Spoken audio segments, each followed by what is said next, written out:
नहीं, 8 तारीख को हम संविधान संवाद ये 5वां करने जा रहे हैं। पहले स्टार्टिंग हमारी सीतापुर से हुई थी और सोनभद्र, हमारे लखनऊ, आगरा और बनारस 8 तारीख को होगा शास्त्री घाट पे 11 बजे। और संविधान की रक्षा करने के लिए, संविधान को ताकत देने के लिए, संविधान को जो सरकार पूरी तरीके से ध्वस्त कर रही है, हमारे नेता आदरणीय राहुल गांधी जी को ये नेता प्रतिपक्ष होने के बाद भी नहीं बोलने दे रहे हैं लोकसभा में, ये सारी बातें मजबूती से 8 तारीख उठेंगी।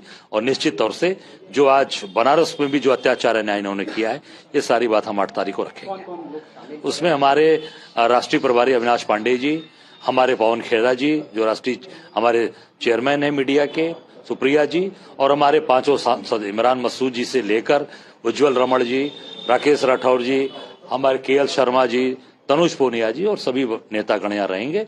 और इस जो संविधान की रक्षा, संविधान को बचाना, ये हमारा कर्तव्य, उस मुहिम को हम आगे बढ़ाएंगे। पब्लिश पर इतना विवाद और 8 सांसदों का सस्पेंशन और राहुल को बोलने नहीं दिया जा रहा है, किस तरीके से? नहीं, देखिए, जो जनरल, आर्मी के जनरल जो सेना के अंदर उन्होंने पूरा जीवन लगाया, उन्होंने देश हित के लिए वो किताब लिखी है, राष्ट्र हित के लिए लिखी है। सरकार को लग रहा है कि सरकार की नाकामियों को उन्होंने लिखा है, इस नाते सरकार उसको पब्लिश नहीं होने दे रही है। पर देश हित के लिए सेना का जिन्होंने पूरे जीवन भर समर्पण के साथ काम किया है, उस किताब को तत्काल पब्लिश कराया जाए और हमारे नेता राहुल गांधी जी को बोलने दिया जाए। जनरल नरवाणे की जो वो बात कहना चाहते हैं, किताब का अंश बोलना चाहते हैं, उसको बोलने, पूरा देश सुनना चाहता है, पूरा देश जानना चाहता है, तत्काल हमारे नेता राहुल गांधी जी को बोलने दिया जाए और उस किताब को पब्लिश कराया जाए। 8 सांसदों को भी सस्पेंड, उनका भी सस्पेंशन निरस्त हो और उनको तत्काल, उनको सम्मान से वहां उनको यथाचित स्थान मिले। और निश्चित तौर से हमारे नेता आदरणीय राहुल गांधी जी को पूरा देश सुनना चाहता है, निश्चित उनसे बोलने दे। यूएस की डील हो जा रही है, कम टैरिफ हो जा रहा है, वेनेजुला को तेल सप्लाई का भी काम उसका वेनेजुला। अब इससे साबित हो रहा है कि जो नरेंद्र मोदी थे वो सरेंडर मोदी हो गए।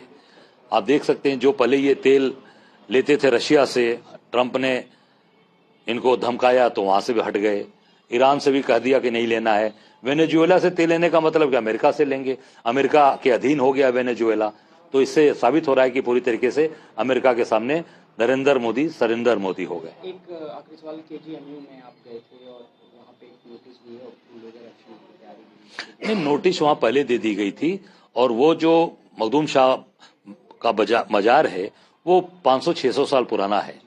जब केजीएमयू नहीं था तब से वो स्थान है। और जहां तक मेरी जानकारी है कि बहुत ही वो एक पवित्र स्थान और बहुत ही धार्मिक स्थान है, जहां पूरे देश और विदेश के लोग वहां आकर अपनी दुआ करते हैं, जब दुआ कबूल होती है।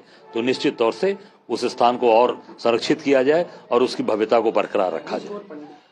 मूवी आ रही है जिसको लेकर विवाद चल रहा है और साथ ही सफाई सिलेक्शन भी आ रहा है, तो कांग्रेस किस तरीके से? देखिए, पूरी तरीके से शंकराचार्य का अपमान किया, शंकराचार्य को अपमानित किया।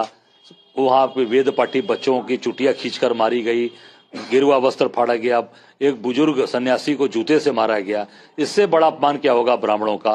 मुझे लगता है कि निश्चित तौर से ये सरकार जाने वाली है और सरकार जानबूझकर इस तरीके की टारगेट कर रही है। पर जो आज ब्राह्मणों का अपमान किया है, चाहे वो मंगल पांडे ने जब 1857 का गदर उठाया, चाहे वो धनानंद ने चाणक्य का अपमान किया, तो उनको जाना पड़ा और अंग्रेजों को भी हिंदुस्तान से भागना पड़ा। अब भारतीय जनता पार्टी का भी समापन है। इनको भी हिंदुस्तान की जनता इनको